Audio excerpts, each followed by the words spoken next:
Generals, gentlemen. Hello and welcome back to Command & Conquer 3 Kane's Wrath. I am Ownage Machine of the General Gentleman, and today I have a match between Masterleaf as the red Scrin, and he is against a bonus as the yellow Nod. So both of these players are picking their vanilla factions, and now we do have a saboteur coming out of bonus here to try and capture that left Tiberium spike. Will he go for double though? No, only does go for the single saboteur. So sometimes you'll see players go for some crazy aggressive strats, but I think Nod Vanilla isn't a very good team to go double saboteur because the militants aren't very good. Like if it was Black Hand, then perhaps it's a good idea because the Confessor Cabals are just so cost effective that it actually is quite reasonable to expect to get both of those Tiberium spikes if you invest in a lot of Cabals.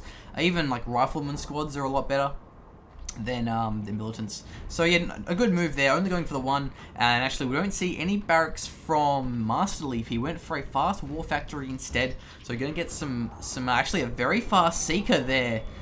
Interesting move. Maybe going to go for some fast harassment, but then again, one Seeker isn't enough, and if you go several Seekers, it's too much of an investment to make it worth it. I was going to expect Gunwalker to harass the scouting militant squads, but a Seeker just can't really deal with the scouting militants. So getting for a Harvester, not a surprise at all, but I guess the Seeker is to scout the base and at least force a Scorpion tank out, or maybe even a bike or two, to deal with a Seeker. So actually, maybe not a bad move there if he's able to do some harassment and force a Scorpion or two out. So actually, yeah, a buggy on the field, not going to be able to really deal with the Seeker, but then again, because of how close the Harvesters are to the factory, it means the Seeker has no chance of actually landing a kill, because the Harvester can just go back to that war factory and then heal it if it needs to. So yeah, I don't really like that. I don't like the Seeker opening. I think it's just a bit of an investment that isn't really going to do anything apart from scouting, which you could at least do with a Gunwalker, and then at the same time clear out the scouting militant. See, this scouting militant actually does know that the drone ship is coming. Bonus actually bonus, yeah, he knows exactly when and where that expansion is going down, and so bonus might go punish that with bikes. We'll have to see if he does, or whether or not he just goes to get that expansion up himself, or maybe even both. He's definitely getting his expansion, getting a refinery, and it looks like there is a buggy nearby and maybe some more bikes on the way.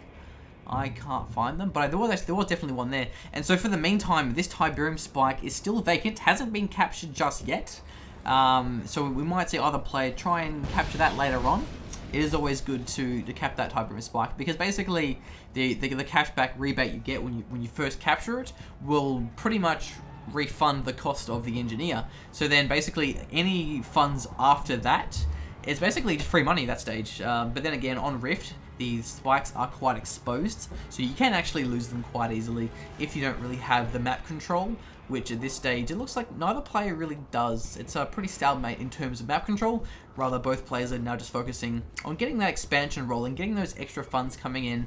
Are we seeing a tech lab, though, from either player? It looks as though Masterleaf is not actually going for a double refinery on his expansion, and bonus is not doing so. Yeah, it's basically neither player going for a fast tech lab.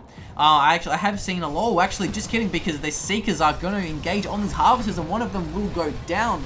So actually nice harassment here, especially combined with this lightning spike. The Scorpions will show up, and Scorpions combined with the War Factory repair are going to be very effective against these Seeker tanks. They aren't very good engagements against main battle tanks here, but definitely the damage has been done. But will Masterleaf be able to take down the second Harvester? No, actually forcing the retreat. So losing a lot of Seekers in the process. Perhaps not a very cost-effective exchange here. Going actually double War Factory, probably going to spam a lot of Scorpions, and that would be a good move against Seeker spam. I have actually been watching a lot of Masterleaf's games recently. He has been going for like really fast technology simulators, and then getting like a lot of mecha peeds and that sort of thing. So actually, it's different to see Masterleaf go for like a low tier Seeker spam, like at least earlier than what he has been doing in some of his previous games I've been watching. So, yeah, I don't think, given the investment of not only the Seeker tanks, but also the Lightning Spike, I don't think that harassment was really cost-effective, despite the fact that he even actually did kill a single Harvester. Now, we do have the Technology Simulator here for Masterleaf. Is he going to go for Mechapedes, as he has been doing so frequently? 14 Mechapedes tells the story right there. Actions speak louder than words. And from the Tech Lab, getting the shard launchers as well. So yeah, he's definitely going to be committing. He also got the, what are they called? The attenuated force field. So these Seekers are going to be more effective, giving that extra health bonus. And also then if he does go for the, oh god, I'm not good at this game. The walkie things that shoot, oh dear. Okay, well, the Scrin avatars, whatever they're called. The big walkie things. I'm done. I'm leaving now. I can't cast this game. Just kidding. So we actually have the Seekers and the Mechapedes moving out combined with the drone ship. So it does look as though Masterleaf really wants to secure this third Tiberium field here. And are we seeing the similar sort of thing from Bonus? Yes, he is actually moving his MCV to this third Tiberium patch. But the Mechapedes are on the hunt. Those Mechapedes are after an MCV, but perhaps not. They are retreating, but the stealth tanks are going to be a very good counter against these Mechapedes if they actually land their volley on the head of the Mechapede. But Buggy is going to just get a bit of scouting information, not really a big deal. And it looks as though the shard launches has actually finished. So very predominant army here, and actually the Seekers and the Mechapedes will engage on these Scorpions, but there's just so many of them.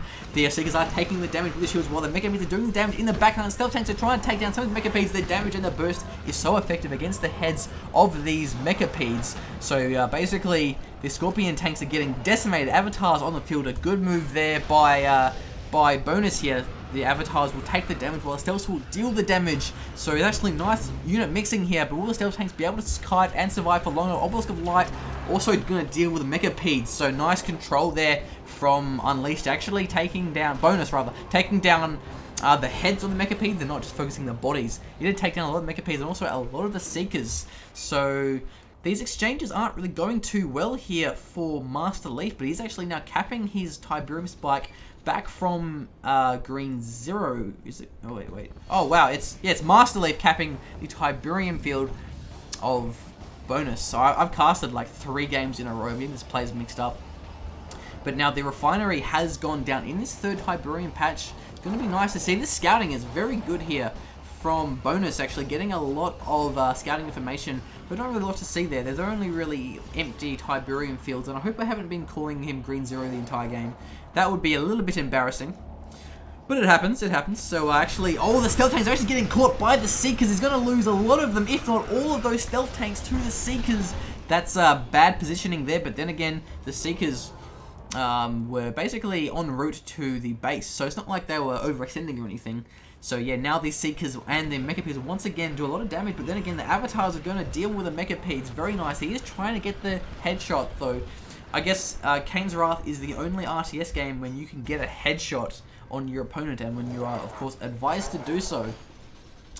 That's a bit of a joke there, if someone makes a joke about, I don't like RTS games because I can't headshot. And it's like, well buddy, play Kane's Wrath, get a whole bunch of bikes, headshot those Mechapedes, but actually Obelisk one-shotting that Mechapede will be able to do the same. These Obelisks are destroying these Mechapedes. This is not looking good here for Masterleaf, throwing away so many of these Mechapedes. Double Obelisks, that is some crazy defense, unlike the Lightning Spike, not really doing anything. It's like being outclassed. It's the Lightning Spike is being like, yeah, I'm gonna make a difference. And then the Obelisk of Light is just like, sit the fuck down. I've got this. You are insignificant. You are small and inferior. The laser capacitors going down will give the buggies a little bit more damage. Also venoms as well.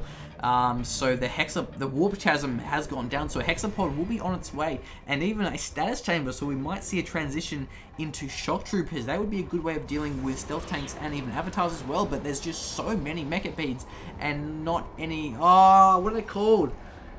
I'm gonna go into Masterleaf, the Annihilator Tripods. That is the unit that I've been struggling to recall. So Annihilator Tripods might be a good idea because these Mechapedes are getting absolutely shut down by the Obelisk and even the Avatar as well at this stage. So I think Annihilate Tripods would be a good transition. A Storm Column, there's going to be good protection against Stealth Tanks here. And actually, these Mechapeds, they're going to do a lot of damage here unless the Obelisk can one-shot them in the head. Look at that. These Mechapeds cannot do a single thing. Every time they try and poke, try and do some damage, the Obelisk just one-shots them in the face, headshots them, and denies them. So Mechapeds are good for harassment of like map control, intercepting armies, because they're quite fast. But against the Nod, look, the Obelisks are just so strong, one-shotting the head, it's crazy. But now the Hexapod is on the field, and that can do a lot of poke here. But we're going to need to see some way to actually deal with Obelisks. Maybe a lot of Disintegrators, maybe the, the Assault Carriers. Oh, no, look, the big ships that launch other planes. This is so embarrassing. Because those definitely, they outrange the Obelisk, but then again, they're going to be quite vulnerable to the Stealth Tanks. And speaking of Stealth Tanks, he's going to actually lose one to the Mechapods. And yeah, the Avatars just don't have the damage to one-shot them, unlike the Obelisk, but they do have a high rate of fire. So in a prolonged engagement, they can definitely prove their worth in terms of raw DPS, but not in burst. So actually going for a airfield here from Masterleaf, maybe we're going to go into a lot of Storm Riders. Storm Riders are very nice if you get a lot of them, because they can, it's a good way of dealing with the Obelisk. But then again, he's actually exposing himself to these Obelisks. He might lose another Mechapede if he's not careful, maybe even two of them. There goes one, but now the Redeemer is nearby. They can finish another one off. Another two Mechapods. Masterleaf, you are throwing away your Mechapods here. Not a good move at all to see, because they're quite expensive. Yeah, Storm Rider's a good transition. Even a signal transmitter. So yeah, he may even go for the... Let me check before I sound like a derp again. For the planet... I was correct! Planetary Assault Carrier. I was right. I feel good. My self-esteem has skyrocketed exponentially. I'm going to go eat some cake and just feel good about myself. So these Seeker tanks are going to try and harass these Harvesters, but the Avatars are on the defense here. So I don't know how successful they will be. It doesn't look like we're successful at all. Avatars are just so good against Seekers. Seekers are basically bigger bikes, and Avatars are good against vehicles. And actually, the Hexapod, with the support of his Corruptors, will be able to do a lot of damage. And actually, the damage that it takes in return will be absorbed by the Corruptors. But will they try and get the EMP? And the EMP does actually land. But the Corruptors still can heal that, I think. Can they repair during EMP? I don't actually know, but actually EMPing all the Corruptors as well. So those Corruptors are going down the Stealth Tanks as well, taking the Corruptors in the back lines, and that looks like one dead Hexapod to me. We're going to see chain EMPs here, but the Phase Shield will actually cause that Hexapod time to escape. And now the Avatars are on the march into the base here of Masterleaf. These power plants are very exposed, but also so is the Technology Assembler and the Warp Sphere. So yeah, I might actually use a lot of these important buildings, and even the Redeemer with the Flame upgrade is going to decimate these buildings. And this the Hexapod isn't really doing much, but it isn't dying at least. These Seekers can destroy the buggies, and once the buggies go down, there goes any of the EMPs here from bonus. And now these Avatars are going to basically destroy everything in the path, but that's a lot of Planetary Assault Carriers. I don't think they do a lot to Avatars, but at least the Avatars have no way of returning the damage. The Stealth Tanks are taking a lot of damage to these Harvesters here. And this very long, drawn-out engagement of EMPs versus Obelisk will actually go in the way of Masterleaf. He will actually retreat the Hexapod. And now here come the Planetary Assault Carriers. There is a lot of them, so they can do a lot. They eventually will take care of these Avatars, but their DPS against Avatars and Redeemers is quite low. It will take them a while, and I'm sure it'll give Bonus plenty of time to get some anti-air, whether it be Venoms, whether it be Stealth Tanks, any way of dealing with these. Yeah, Stealth Tanks are going to decimate. And look at the damage potential. We're going to take down one of them, and maybe even a second one as well. No, one more missile would have killed it, but barely a pixel of health left. The Planetary Assault will live to see another day. Yeah, they're not doing any damage. I mean, they're great because obviously the Avatars can't return fire, but their damage is just abysmal against like strong armored vehicles such as the Redeemer or the Avatars. Nice stealth generator will actually cloak them, and actually a whoa, that was a scary balls. What is it called? Yeah, I really need to look this up before I start casting. Bear with me. It's called, he sold it. Okay, well look, it was a big meteor that did stuff. But actually no, I think it was the Scrin power, wasn't it? It's the Scrin one that gives... wait. Overlord's Wrath, it's called. Overlord's Wrath. So, bear with me. I shall cast 0 Hour and not Kane's Wrath. So I'm throwing myself into the deep end here and therefore getting all the names wrong. Or not knowing them at all. So, hopefully you won't want to follow me home and just like stab me in the kneecaps because it's like, how dare you not know what Overlord's Wrath is called? That offends me. Hopefully not, but actually, yeah, these Seekers are going to take down more of these Harvesters. They're long distance mining into the natural the main base here of Masterleaf. So Harvesters out of position. It's going to be a pretty big blow there for the economy of bonus, but at the same time, so are these stealth tanks. But oh, a storm column was going to decimate these stealth tanks if they don't actually escape. 2 of them do go down, 1 of them being left, and yeah, this Harvester, very bad AI there, or bad rally point, whatever it was, getting the kill. So this is actually a really weird, wonky game. I haven't seen Scrin like effectively use planetaries, and I think at this stage it's going to be a huge investment that won't pay off. The army of avatars and Redeemer is just so huge, but then again, this Hexapod with the Copper support can actually do a lot of damage, especially with the area effect that it actually does against avatars. But there's just so many of the avatars, and they're doing so much damage. The repairs, the heals rather, from the Copper can't actually compensate, but he does teleport away back into the main base of the safety. These Hexapods are very, very hard to kill. Bit of a pain in the ass.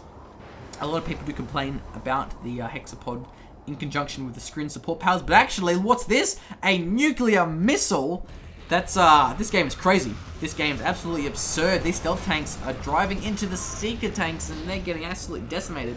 Yeah, I mean, in a straight engagement, how fragile stealth tanks aren't very good, at least not cost effectively, as the Seekers would. Very successful.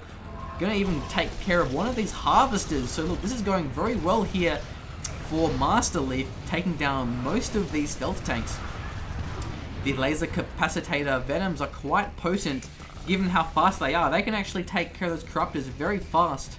And then basically then allow the main army to dish the damage out to the Hexapod without the fear of the Corruptors healing them. But then again, the Seekers can take care of those Venoms with their anti-air attacks. So I think it's going to come down to maybe a battle positioning. And even look, the Rift super weapon. So both players getting their super weapons, they must have sensed there's going to be a long drawn out game here. So actually not a bad move at all. Getting the super weapons, something that you absolutely don't see in a lot of 1v1s, especially combined with the planetary assault carriers. This is absolutely absurd. This is crazy. This is intense. And actually, look, the avatars are moving out. The Cloaked Redeemer may take down some of these Harvesters at this stage.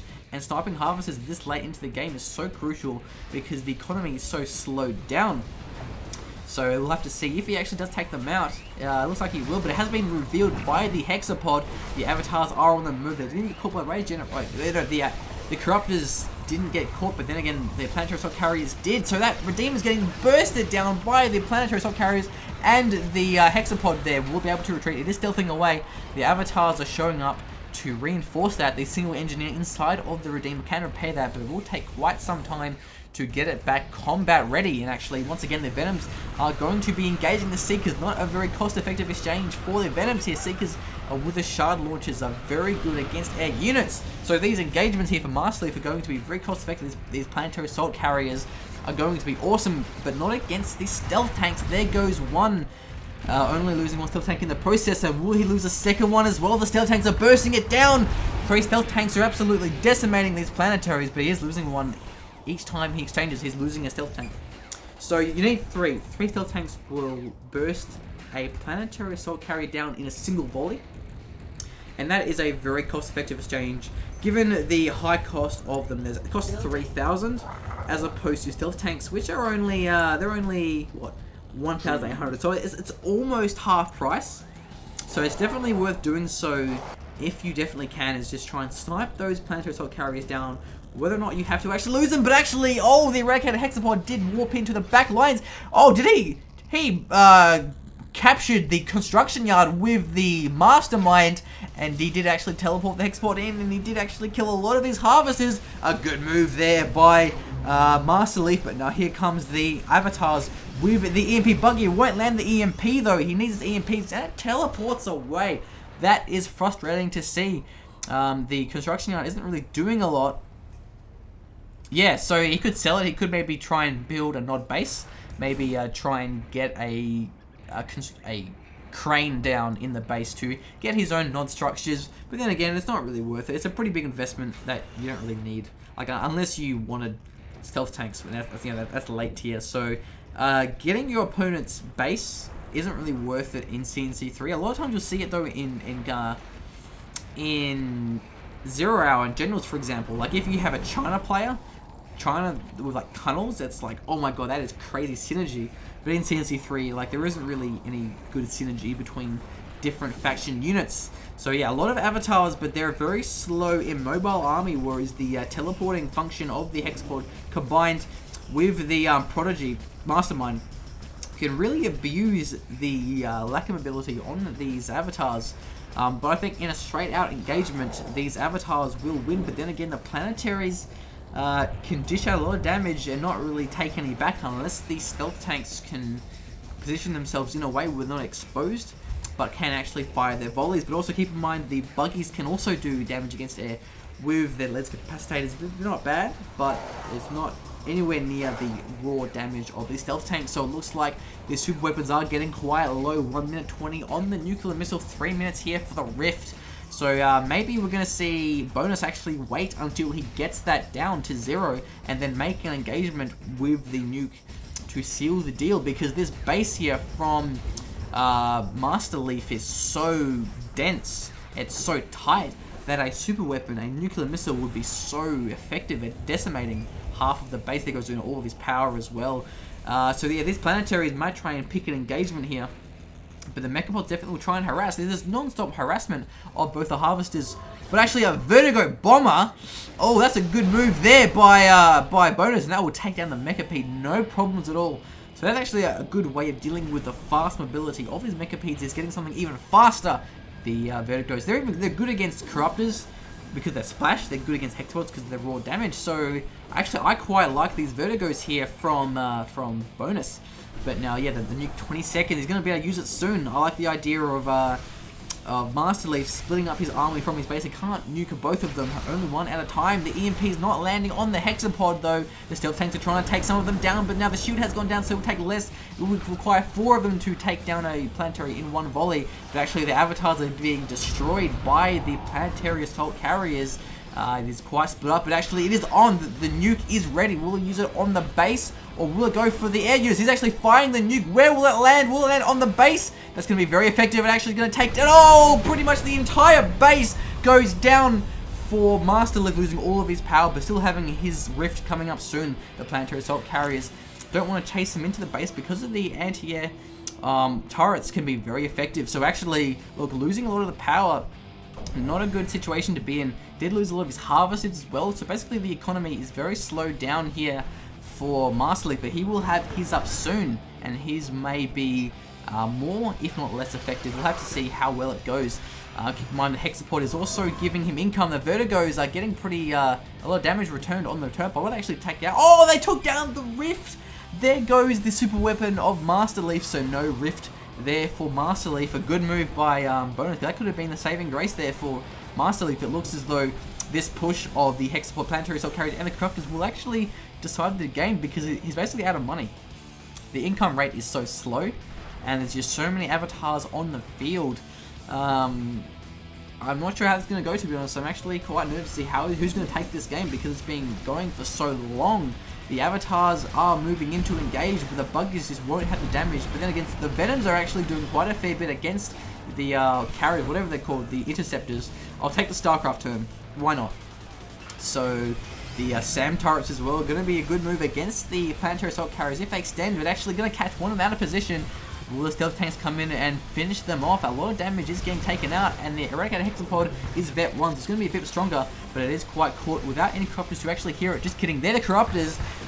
The Vertigos are dropping the payload. It actually missed half of them though, so not a lot of damage there. But the avatars will show up in full force with the EMP. Buggy's going to EMP down the Hexapod. It is EMP'd, so it can't actually return the damage. It can't teleport away. So it looks like there goes the Hexapod. The Seekers are not going to be enough against the avatars. Redeemer as well will fire away in the back lines. The planetary assault carriers getting taken out by the SAM turrets. It looks like this is game here for Masterleaf. But then again, his Redeemer is actually forced to retreat from all these Seekers, but yeah, the Hexapod, where did it go? Oh, there it is, yeah, there it is.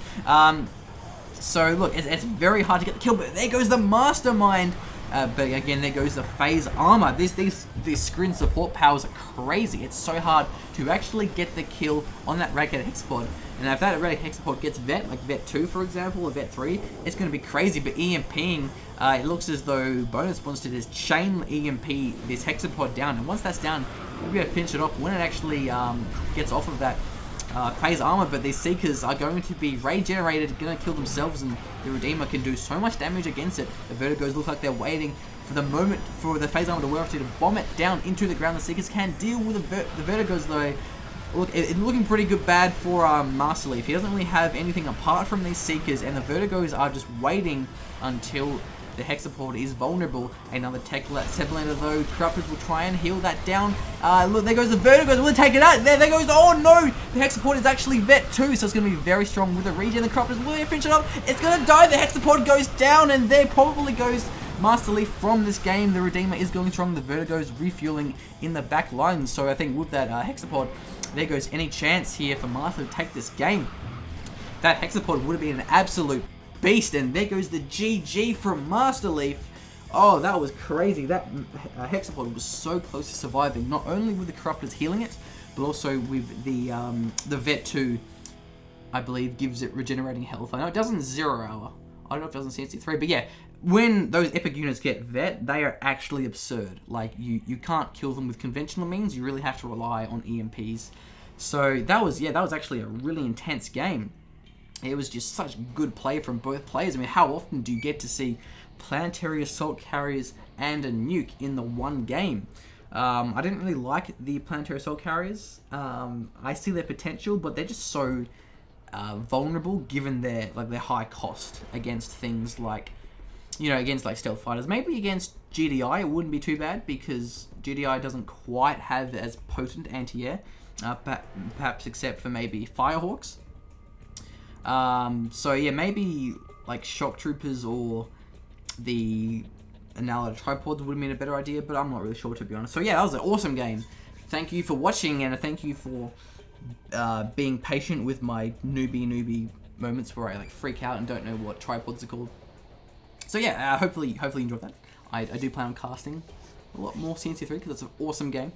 So yeah, if you like 0 hour, that's what I mainly do. That's my main thing. Be sure to subscribe and like my Facebook page to follow all of my content, and also check out my second channel where I do StarCraft 2, League of Legends, Company of Heroes 2, all those cool things. So if you like any of those, check that out. So yeah, until next time, I am Ownage Machine. Good night.